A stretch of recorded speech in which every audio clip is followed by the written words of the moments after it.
Dear students and viewers, welcome back. इससे previous video में हमने स्टेटलेस विजिट को डिज़ाइन करना सीखा था और उसको हमने स्क्रैच से बिल्ड किया था। इस वीडियो में हम एक स्टेटफुल विजिट की एग्जांपल करेंगे और हर चीज़ को हम स्क्रैच से ज़ीरो से डिटेल में डिस्कस करेंगे। फ्लटर का मैंने ये एक बेसिक फर्स्ट प्रोजेक्ट क्रिएट किया है। और इस प्रोजेक्ट में आप जानते हैं कि बाय डिफ़ॉल्ट ये एक सिंपल सी एप्लीकेशन डिज़ाइन हो जाती है, जिसमें एक फ्लोटिंग एक्शन बटन है, दरमियान में एक टेक्स्ट है और नीचे एक नंबर, डिजिटल नंबर आ रहा है जो कि इस बटन के प्रेस होने से इंक्रीज होता है। हम इस एप्लीकेशन को अब स्क्रैच से ज़ीरो से बनाना सीखते हैं। So let's begin. इसके लिए मैंने प्रोजेक्ट ऑलरेडी क्रिएट करके इमुलेटर में रन कर लिया है। अब हम इसके कोड की तरफ चलते हैं। तो प्रोजेक्ट को ब्राउज़ करते हैं। लिब फोल्डर में हम मेन डॉट डार्ट फाइल को सेलेक्ट करते हैं, तो इसमें ये सारा कोड हमें जो by default auto generated code है ये नज़र आ रहा है। तो इस सारे कोड को हम रिमूव कर देते हैं।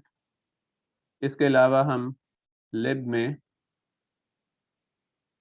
एक नई डायरेक्टरी क्रिएट कर लेते हैं, जिसको हम आमतौर पे स्क्रीन्स का नाम देते हैं, और इसमें हम जितनी भी स्क्रीन्स यानी जो पेजेस हम बनाएंगे उसको हम यहाँ स्टोर किया करेंगे। तो अब हम स्टार्ट करते हैं मेन डॉट डार्ट फाइल से। सबसे पहले हमें एज़ यूजुअल इंपोर्ट स्टेटमेंट जो है वो इंक्लूड करनी है, और इसमें हम फ्लटर की मटेरियल डॉट डार्ट लाइब्रेरी को इंक्लूड करते हैं टू डिज़ाइन द यूआई।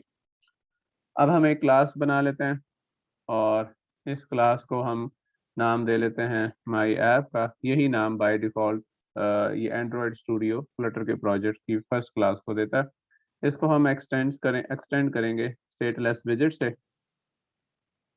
इसका मकसद रूट लेवल विजिट को डिज़ाइन करना होगा, और यहाँ हम मटेरियल ऐप का विजिट क्रिएट करेंगे, जैसे हमने स्टेटलेस विजिट के केस में प्रीवियस एग्जांपल में प्रीवियस वीडियो में किया था।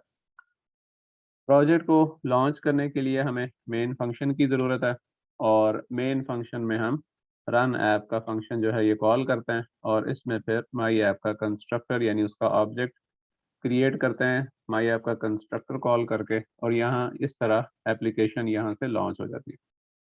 अब चूंकि माई ऐप जो है ये एक स्टेटलेस विजिट है, इसलिए ये रिक्वायर करता है कि इसके बिल्ड फंक्शन को ओवरराइड किया जाए। तो हम बिल्ड फंक्शन को ओवरराइड करते हैं, जिसका सिग्नेचर अब आप इससे फेमिलियर हो चुके होंगे।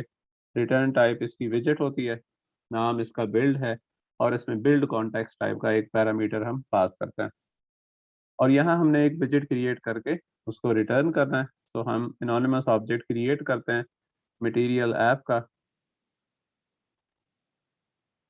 और ये हमारा बेसिक स्ट्रक्चर प्रोजेक्ट का क्रिएट हो जाता है, इम्प्लीमेंट हो जाता है। अगर हम यहाँ इस लेफ्ट साइड पर इस प्रोजेक्ट एक्सप्लोरर को देखें, तो ये टेस्ट हमें रेड सी अंडरलाइन नज़र आ रहा है, जिसका मतलब है यहाँ कोई एरर है। तो जब हम ये विजिट अंडरस्कोर टेस्ट और डार्ट फाइल देखते हैं, तो वहाँ हमें पता चलता है कि यहाँ माई ऐप का कंस्ट्रक्टर कॉल हो रहा है, लेकिन कॉन्स्ट कीवर्ड से हो रहा है। यानी कांस्टेंट कंस्ट्रक्टर जो है इसका बाय डिफ़ॉल्ट फ्लटर जनरेट करता है।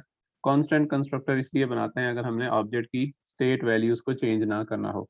तो अब हमने कांस्टेंट कंस्ट्रक्टर रिमूव कर दिया है, तो हम चाहें तो इसको ख़त्म कर दें और ये एरर जो है यहाँ से ख़त्म हो जाएगा। तो हम वापस आते हैं अपनी एप्लीकेशन की तरफ। यहाँ हमने बिल्ड के फंक्शन की डेफिनेशन दे दी है, और उसमें मटेरियल ऐप का एनोनिमस कंस्ट्रक्टर जो है, एनोनिमस ऑब्जेक्ट जो है वो हमने क्रिएट करके रिटर्न कराया। अब इसकी कुछ बेसिक सी चीज़ें होती हैं, वो हम क्विकली ऐड कर लेते हैं। जैसे सबसे पहले हमें टाइटल ऐड करना है, तो हम इसको नाम दे देते हैं स्टेटलेस टेस्ट। यानी इस प्रोजेक्ट का नाम हमने कहा कि हम स्टेटलेस विजिट को टेस्ट करने जा रहे हैं, तो इसलिए हमने उसी मुनासिबत से इसका नाम ये रख लिया। इसके अलावा हम डीबग का जो बैनर है उसको हम डिसेबल कर देते हैं, ताकि जो राइट टॉप कॉर्नर पे एक डीबग का बैनर नज़र आ रहा होता है वो भी ख़त्म हो जाए। इसके बाद जो तीसरी चीज़ हम आमतौर पर इसमें ऐड करते हैं वो इसकी थीम है, और इसमें थीम डेटा का हमें ऑब्जेक्ट चाहिए होता है, जिसमें हम थीम डेटा के ऑब्जेक्ट में हम प्राइमरी स्वैच प्रॉपर्टी जो है वो सेट करते हैं विद द कलर। जो हम प्राइमरी थीम कलर हमें चाहिए होता है, तो हम कलर्स डॉट कोई सा भी पसंद जो आपको कलर हो वो हम यहाँ रख लेते हैं, लेट्स से हम ब्राउन सेट कर लेते हैं। इसके बाद जो हमें नेक्स्ट चीज़ यहाँ चाहिए होती है वो इसकी होम प्रॉपर्टी हमने सेट करनी होती है, जिसमें हमें टॉप लेवल विजेट यूजुअली स्कैफोल्ड की ज़रूरत होती है। तो यहाँ हम एक और स्क्रीन जो है यहाँ पे क्रिएट करेंगे और उसका ऑब्जेक्ट हम यहाँ बनाएंगे। उसके लिए मैंने ये पहले ही स्क्रीन का फ़ोल्डर बना लिया है। इसमें हम होम डॉट डार्ट की एक फ़ाइल क्रिएट कर लेते हैं इस तरह, जिसमें हम स्टेटफुल विजेट बनाएंगे, जैसा कि अभी हमने इस वीडियो के शुरू में एक एप्लीकेशन देखी थी। उसके लिए हम ये होम डॉट डार्ट के अंदर कोड करेंगे। तो यहाँ हम दोबारा से फ्लटर का पैकेज जो है, फ्लटर की जो लाइब्रेरी है मटेरियल डॉट डार्ट, उसको हमने इंपोर्ट कर लिया। यहाँ हम अपनी क्लास बनाते हैं। इसका आप कोई सा भी अप्रोप्रिएट नाम दे सकते हैं, let's say my home page, जो कि यूजुअली एंड्रॉयड स्टूडियो भी यही नाम इस क्लास को देता है। इसको हम एक्सटेंड करेंगे स्टेटफुल विजेट से, क्योंकि ये एक स्टेटफुल विजेट होगा, क्योंकि इसमें हमने एक बटन ऐड करना है और एक काउंटर हमने ऐड करना है जो इंक्रीमेंट होगा बटन के क्लिक से। तो अब इस माई होम पेज का कंस्ट्रक्टर हम यहाँ कॉल करते हैं, उसका ऑब्जेक्ट बनाते हैं और होम को वो असाइन कर देते हैं। तो इस तरह ये होम जो है वो माई होम पेज के थ्रू डिज़ाइन होगा, जो उसकी होम प्रॉपर्टी है मटेरियल ऐप की। अब हम वापस आ जाते हैं माई होम पेज की तरफ। इसको अब हम रिक्वायर्ड जो चीज़ें हैं उसको कंप्लीट करते हैं। इसमें सबसे पहले जो चीज़, अब चूँकि ये एक स्टेटफुल विजेट है और स्टेटफुल विजेट के साथ एक स्टेट का ऑब्जेक्ट जो है वो एसोसिएट करना होता है, जो कि रिस्पॉन्सिबल होता है इस स्टेटफुल विजेट क्लास के डेटा मेंबर्स को मॉडिफाई करने के लिए। तो हम यहाँ पर एक और क्लास क्रिएट करते हैं और इस क्लास का हम नाम रख लेते हैं लेट्स से होम स्टेट, और इसको हम एक्सटेंड करेंगे स्टेट क्लास से। और यहाँ हम जेनेरिक के थ्रू बताएंगे कि ये जो स्टेट क्लास है ये बेसिकली इस माई होम पेज के लिए बनाई गई है। तो ये हमने क्लास का जो सिग्नेचर है वो बना लिया है। अब हमने इन दोनों क्लासेस को आपस में लिंक करना है। तो उसके लिए हमारे पास जो एब्स्ट्रैक्ट मेथड है स्टेटफुल विजेट का वो हमें यहाँ पर ओवरराइड करना है। इसको हम यहाँ टैग लिख भी लेते हैं, ओवरराइड। और यहाँ जो मेथड हम ओवरराइड करेंगे वो होता है क्रिएट स्टेट का। ये मेथड लैम्डा फंक्शन है या एरो फंक्शन आप इसे कह सकते हैं, यानी सिंगल एक्सप्रेशन होता है। और यहाँ पर फिर हम स्टेट क्लास का ऑब्जेक्ट क्रिएट करते हैं, जो कि है हमारे पास अंडरस्कोर होम स्टेट।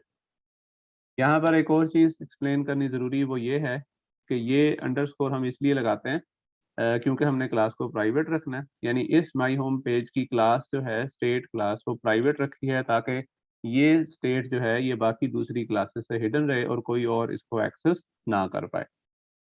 अब हम बात करेंगे इस underscore state home state class की, जो कि स्टेट से एक्सटेंड हो रही है। इसमें हमें अब बिल्ड का जो फंक्शन है वो ओवरराइड करना है। तो उसका सिग्नेचर अगेन सेम है, रिटर्न टाइप इसकी विजेट है, नाम बिल्ड है और इसका पैरामीटर बिल्ड कॉन्टेक्स्ट होता है। अब यहाँ पर हम जो स्क्रीन का जो सेंट्रल पार्ट है उसको हम डिज़ाइन करेंगे और वो हम डिज़ाइन करेंगे स्कैफोल्ड विजेट के साथ। तो ये हमने एक एनोनिमस ऑब्जेक्ट स्कैफोल्ड का बनाकर रिटर्न कर दिया। तो इस तरह ये हमारा बेसिक स्ट्रक्चर जो है एप्लीकेशन का कंप्लीट हो गया। मेन डॉट डार्ट में हमारे पास एरर आ रहा है, उसको हम देख लेते हैं। The method my home page is not defined in the my app class. अब ये माई होम पेज जो है ये इस फाइल को एक्सेसिबल नहीं है, क्योंकि ये हमने एक डिफरेंट फोल्डर के अंदर जो होम डॉट डार्ट फाइल है उसके अंदर ये क्लास क्रिएट की है। तो हमें उसको यहाँ इंपोर्ट करना पड़ेगा। अब हम इसको इंपोर्ट करते हैं पैकेज, और इसका हमने नाम रखा है स्टेटलेस विजेट। इस प्रोजेक्ट का स्टेटलेस विजेट टेस्ट, इसके अंदर स्क्रीन्स का फोल्डर है और स्क्रीन्स के अंदर होम डॉट डार्ट पड़ी हुई है। तो ये अब हमने फाइल इनको इंपोर्ट कर ली है, तो यहाँ पे एरर रिमूव हो गया। सो मेन डॉट डार्ट का काम खत्म हो गया। अब हम इतने से प्रोग्राम को एग्जीक्यूट करके देख लेते हैं। इमुलेटर एग्जीक्यूट हो रहा है, तो हॉट रीलोड के थ्रू हमने इसको टेस्ट करना है। मैंने सेव का बटन प्रेस किया। सो लेट्स सी, यहाँ पर कुछ चेंज इसलिए नहीं आया क्योंकि शायद लिंक ब्रेक हो गया, तो मैंने इसको दोबारा से मेन डॉट डार्ट को एग्जीक्यूट किया। तो लेट्स सी इफ इट्स इसका इम्पैक्ट हमें नज़र आता है, अदरवाइज हम इमुलेटर को रीरन कर लेंगे। तो ये देखें, अब मैंने इसको रिफ्रेश किया है मेन डॉट डार्ट को, तो अब करंट जो इमेज है, जो एप्लीकेशन है, वो हमें यहाँ पर नज़र आ रही है। अभी बिल्कुल ब्लैंक स्क्रीन है, इसके ऊपर कुछ भी नहीं है। अब हम चलते हैं होम डॉट डार्ट की तरफ और इसमें कंटेंट ऐड करना शुरू करते हैं। सबसे पहले हम इसकी ऐप बार बना लेते हैं। ऐप बार हम ऐप बार की प्रॉपर्टी से बनाते हैं और इसके अंदर ऐप बार का ऑब्जेक्ट हमें चाहिए और इसमें जो सबसे बेसिक जो प्रॉपर्टी वो टाइटल की है और टाइटल फिर हम टेक्स्ट के विजेट से डिज़ाइन करते हैं जिसमें एक स्ट्रिंग पास करते हैं। तो आप इसको काउंटर, इसका टाइटल हम सेट कर लेते हैं। इसको मैंने सेव किया है तो ये हमें फ़ौरन रिफ्लेक्ट होगा। यहाँ पे देखें, ब्राउन थीम कलर के साथ काउंटर ऐप बार का टाइटल सेट हो गया। अब इसके सेंटर में हमने बेसिकली दो चीज़ें हमें चाहिए। एक हमें टेक्स्ट चाहिए डिस्प्ले करने के लिए जो हमने मैसेज देना है, और इसके अलावा हमें काउंटर की वैल्यू को डिस्प्ले करने के लिए एक और टेक्स्ट विजेट की ज़रूरत है। तो सबसे पहले हम वो काउंटर वेरिएबल क्रिएट कर लेते हैं जिसकी वैल्यू को हमने डिस्प्ले करना है। तो उस काउंटर को मैंने कर दिया है 0। अब हम यहाँ पर बॉडी की जो प्रॉपर्टी है इसके थ्रू स्क्रीन का जो सेंट्रल पार्ट है उसको डिज़ाइन करते हैं। यहाँ पर हमें एक ऐसा विजेट चाहिए जो कि सेंट्रल पार्ट को डिज़ाइन करने में हमें हेल्प करे। तो उसके लिए हम करंटली इस एप्लीकेशन के लिए सेंटर ही विजेट जो है वो सिलेक्ट कर लेते हैं। सेंटर का विजेट जो है तमाम कंटेंट को, तमाम विजेट्स को स्क्रीन के या पेरेंट के सेंटर में डिस्प्ले करता है। इसकी चाइल्ड प्रॉपर्टी होती है, ये सिंगल चाइल्ड विजेट है, यानी इसके अंदर एक ही चाइल्ड ऐड हो सकता है। इसके अंदर फिर हम कॉलम का विजेट ऐड कर लेते हैं। कॉलम का विजेट जो है ये मल्टी चिल्ड्रन विजेट है और इसके अंदर आप मल्टीपल चिल्ड्रन को वर्टिकल ओरिएंटेशन के साथ ऐड कर सकते हैं। इसकी हम अलाइनमेंट सेट कर लेते हैं मेन एक्सेस अलाइनमेंट के थ्रू, और मेन एक्सेस अलाइनमेंट की क्लास का सेंटर एक स्टैटिक वेरिएबल है, ऑब्जेक्ट है, उसके थ्रू हमने इस कॉलम की जो ओरिएंटेशन है, अलाइनमेंट जो है वो सेंटर सेट कर लिया। अब इसके अंदर हम चिल्ड्रन की लिस्ट को इंक्लूड करते हैं और इसके अंदर जितने विजेट्स हमने ऐड करने हैं वो सब हम दरमियान में इसके अंदर इस एरिया पे ऐड कर सकते हैं। तो इसमें सबसे पहले हमें एक टेक्स्ट विजेट चाहिए जो कि मैसेज डिस्प्ले करेगा, you have pushed this button this many times. तो ये मैसेज दरमियान में डिस्प्ले हो जाएगा और इसके साथ एक और टेक्स्ट विजेट ऐड कर लेते हैं जिसके अंदर हम काउंटर वेरिएबल को डिस्प्ले कर देते हैं लाइक दिस।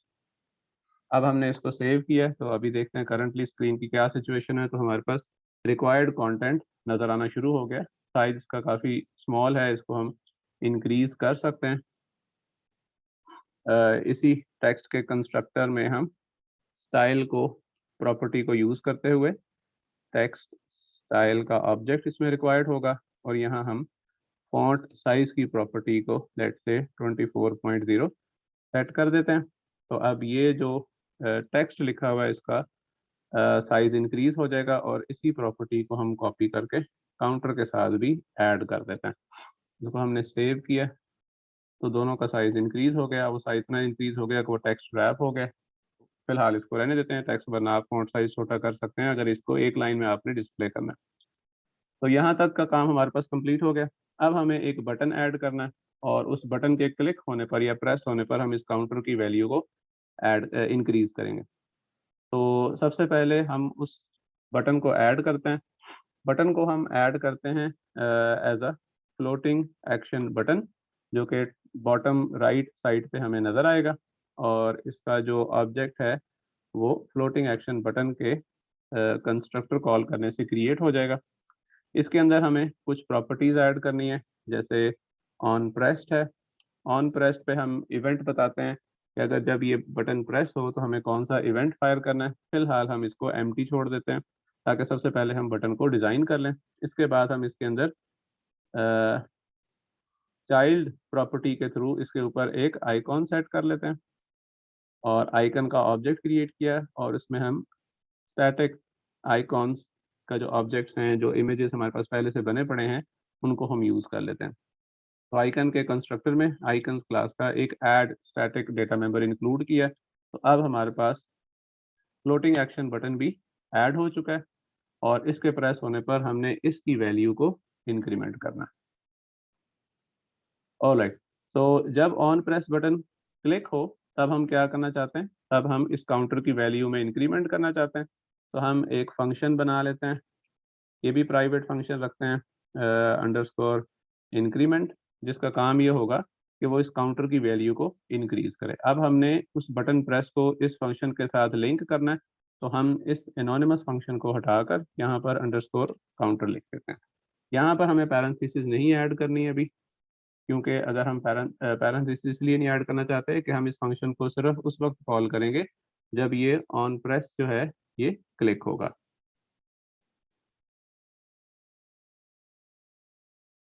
ओके, तो अब हम इस इंक्रीमेंट फंक्शन को यूज़ करते हैं।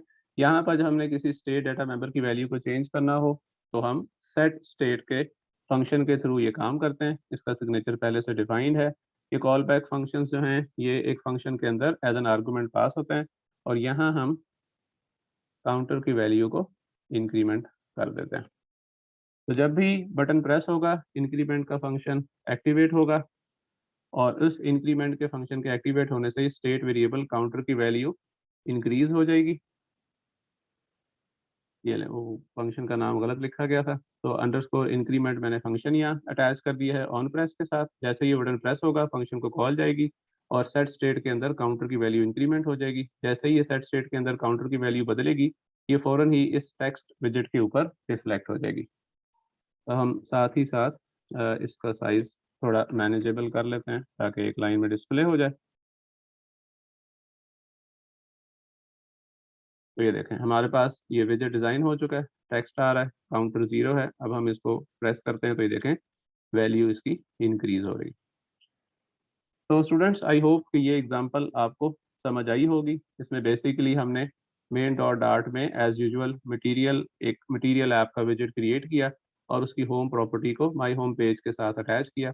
माई होम पेज जो है ये एक स्टेटफुल विजेट है और जब भी एक स्टेटफुल विजेट बनता है उसका कॉरेस्पॉन्डिंग स्टेट विजेट भी बनता है और वो हम आमतौर पर प्राइवेट क्लास से बनाते हैं।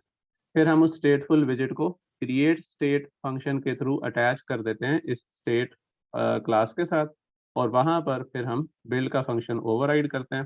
स्टेटलेस विजेट के केस में ये बिल्ड का फंक्शन उसी क्लास के अंदर ओवरराइड होता है, जबकि स्टेटफुल विजेट के केस में ये बिल्ड का फंक्शन स्टेट क्लास के अंदर ओवरराइड होता है। उसमें फिर हमने रिक्वायर्ड जो यूआई थी वो डिज़ाइन की और फ्लोटिंग एक्शन बटन के थ्रू जैसे ही बटन प्रेस होगा इंक्रीमेंट का फंक्शन कॉल किया जिसने इस स्टेट डेटा मेंबर की वैल्यू को इंक्रीमेंट किया और चूंकि उसको हमने सेट स्टेट के अंदर इनक्लोज किया था तो वो फ़ौरन ही अपडेटेड वैल्यू इस टेक्स्ट विजेट के ऊपर हमें नज़र आती है। आई होप कि ये एग्जांपल और इसकी तमाम तर जो डिटेल्स हैं ये आपको समझ आई होंगी। इस वीडियो के बाद हम फ्लटर के जो बेसिक विजेट्स हैं उनको कवर करने की कोशिश करेंगे ताकि हम एक यूआई जो है प्रॉपर यूआई डिज़ाइन करने के काबिल हो जाएं। So till the next video, take care.